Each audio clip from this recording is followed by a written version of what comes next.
I'm 87 years old, and the question that changed how I see everything didn't come from a book or a sermon or some moment of wisdom. It came after a funeral I almost didn't attend. I thought I had time. I was wrong. Her name was Helen. She was a school teacher. 3rd grade.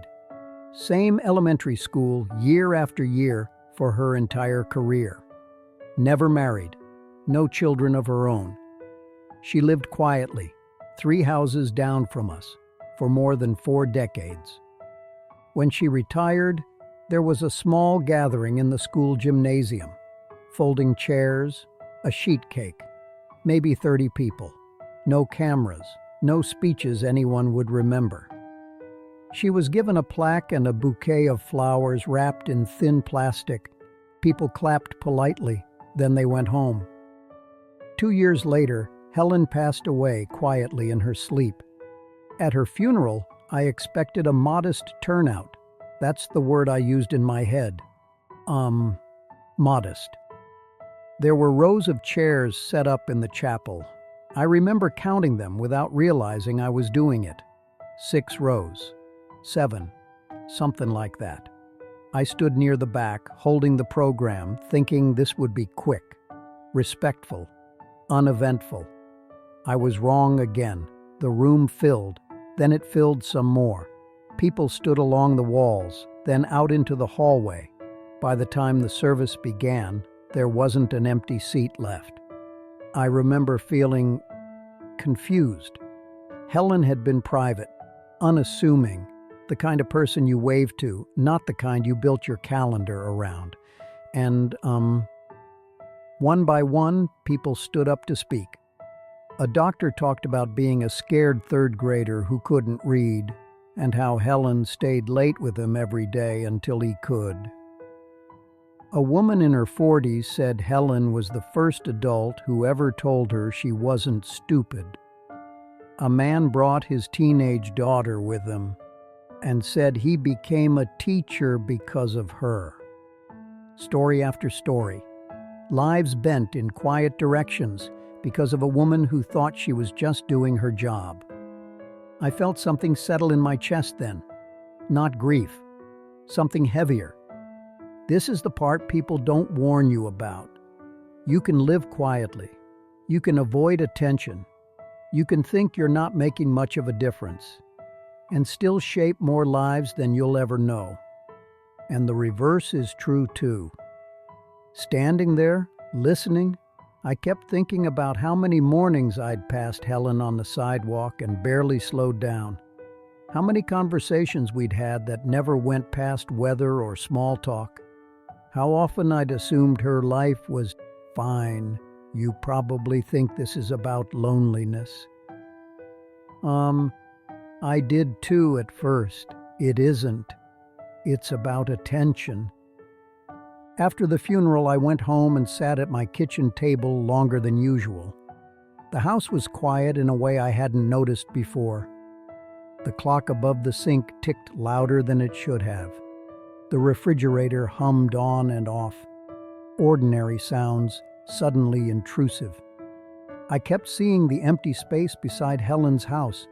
Curtains gone, lights off, a life concluded, neatly, without announcement.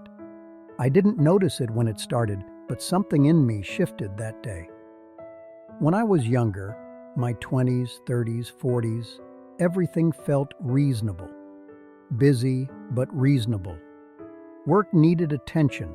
Family needed stability. There was always a good explanation for not slowing down, not asking deeper questions, not lingering. People like Helen felt permanent, safe to overlook. That's the illusion of everything is fine.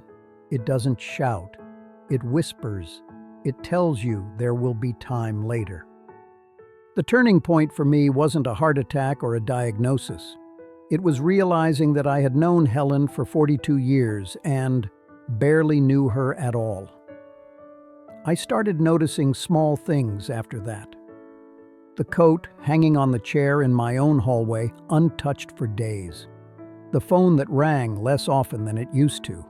The way conversations ended before they reached anything real. You probably think you'd recognize the moment when it matters. I believed that too. You won't. There's no alarm that goes off, no signal that says, "Pay attention now." This counts. Most of life passes quietly, and meaning slips by the same way. I began replaying old interactions in my head, not dramatic ones, ordinary ones.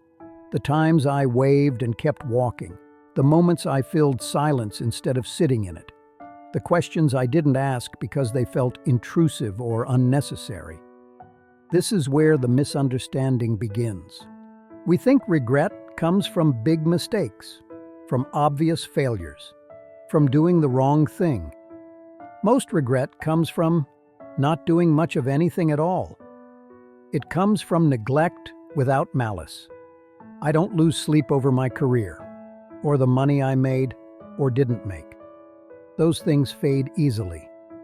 What stays with me are the people whose stories brushed up against mine, quietly, while I was busy being reasonable. Helen mattered, deeply, to hundreds of children, to their families, to people she never saw again after third grade. But once the role ended, once the classroom lights went off for the last time, the world moved on immediately. We like to believe that meaning accumulates automatically, that time served equals value stored. It doesn't. Meaning requires attention while it's alive. This was my midpoint collapse, though I didn't have words for it then. The belief that being decent was enough cracked open.